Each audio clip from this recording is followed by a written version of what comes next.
Hello children, welcome to class 11th। तो यहाँ हम आईएससी हिस्ट्री का चैप्टर नंबर 2 डिस्कस कर रहे हैं, इमर्जेंस ऑफ कॉलोनियल इकोनॉमी।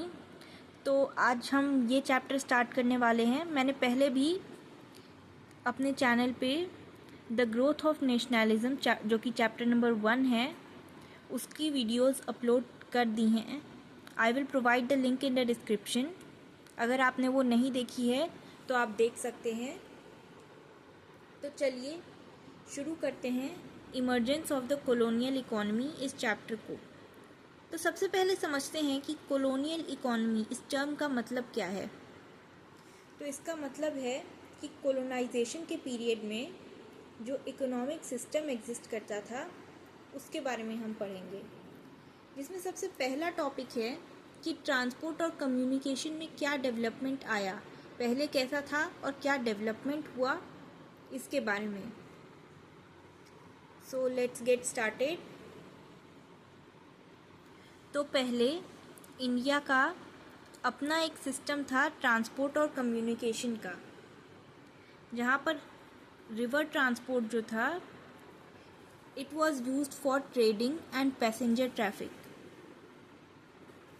वहीं East India Company were negligent towards, they neglected the transport and communication system, क्योंकि उनका मेन फोकस टेरिटरीज और ट्रेड के एक्सपेंशन पर था,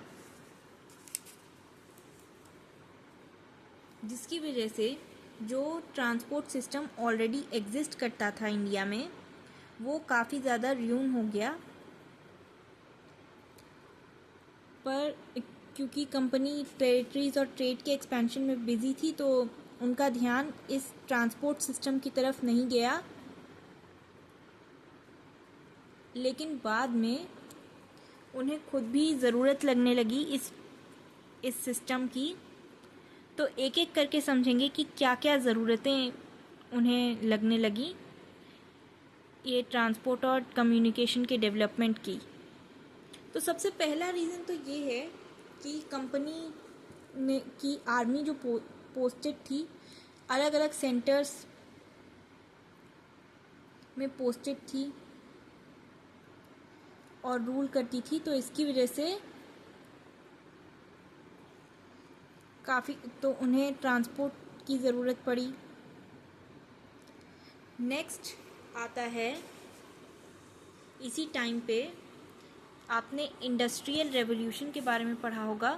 तो नेक्स्ट आता है हमारा इंडस्ट्रियल रेवोल्यूशन। तो इंडस्ट्रियल रेवोल्यूशन की वजह से भी गुड्स को टाउन्स और इंटरनल मार्केट्स गुड्स को ट्रांसपोर्ट करने की ज़रूरत पड़ी, from town to town markets के लिए, जिसके लिए ज़रूरत थी ट्रांसपोर्ट की, कम्युनिकेशन की।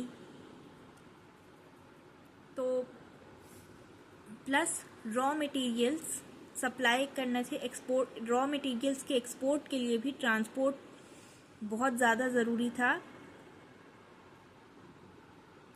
तो इसलिए भी इंडस्ट्रियल रेवोल्यूशन के आने से और एंड मोर ओवर जो ब्रिटिश मर्चेंट्स थे उन्होंने भी कंप्लेन करने लगे एक सूटेबल ट्रांसपोर्ट और कम्युनिकेशन के एब्सेंस की। तो ये क्यों इम्पोर्टेंट था? क्योंकि ये इम्पोर्टेंट था ट्रेड पॉइंट ऑफ व्यू से कि ब्रिटिश मर्चेंट्स होंगे तो वो ट्रेड करेंगे, जिसमें कि उन्हें प्रॉब्लम हो रही थी क्योंकि उनके पास प्रॉपर कम्युनिकेशन और ट्रांसपोर्ट नहीं था, जिससे कि होता ईस्ट इंडिया कंपनी का फ़ायदा। तो इस वजह से भी ट्रांसपोर्ट और डेवलपमेंट पे ईस्ट इंडिया कंपनी ने ध्यान देना स्टार्ट कर दिया। प्लस सेकेंड रीज़न था ब्रिटिश कैपिटलिस्ट्स इन्वेस्ट करना चाहते थे इंडिया में, उसके अनएक्सप्लोर्ड सेक्टर्स, अलग अलग अनएक्सप्लोर्ड सेक्टर्स में, और वो रेल रोड्स, पोर्ट्स और हार्बर्स बनाना चाहते थे, रेल रोड्स, पोर्ट्स और हार्बर्स बनाना चाहते थे। इन अ केस की कोर्ट ऑफ डायरेक्टर्स, कंपनी के जो कोर्ट ऑफ डायरेक्टर्स थे वो किसी भी पॉसिबल लॉस के अगेंस्ट उन्हें गारंटी अगर दें तो वो ये सब काम करना चाहते थे। इसलिए भी ट्रांसपोर्ट और कम्युनिकेशन की तरफ ब्रिटिशर्स स्टार्टेड टू फोकस।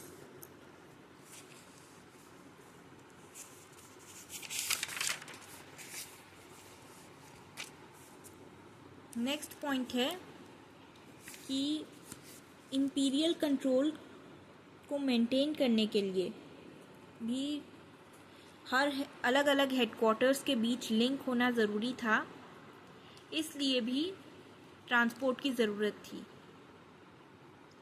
तो आपको ये चीज़ याद रखनी है कि फादर ऑफ इंडियन रेलवेज़ किसे कहा जाता है? लॉर्ड डलहौजी को। और सबसे पहले ट्रांसपोर्ट सिस्टम की तरफ ध्यान किसने दिया था? लॉर्ड विलियम बेंटिक ने। तो इन्होंने ही ऑर्डर किया था ट्रंक रोड, कलकत्ता में ट्रंक रोड बनाने के लिए,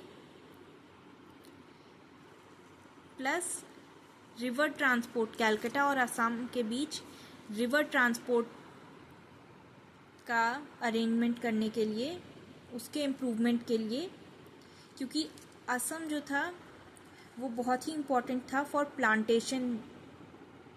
प्लांटेशन के पॉइंट ऑफ व्यू से बहुत ही ज़्यादा इम्पोर्टेंट था। और स्टार्ट हुआ, इस सब पे ध्यान देने के लिए स्टार्ट हुआ। इसके लिए फंड्स की ज़रूरत पड़ती थी। अब इतने सारे काम कराने हैं, इतने सारे रोड्स बनवानी है, ट्रांसपोर्ट इम्प्रूव करवाने हैं, तो उसके लिए फंड्स की ज़रूरत पड़ती थी। तो गवर्नमेंट ने स्टार्ट किया, अथॉरिटी ने स्टार्ट किया PWD डिपार्टमेंट। PWD क्या होता है? Public works department. तो आज के लिए बस इतना ही। Next I will come soon with part 2 of this chapter. Till then, have a good day.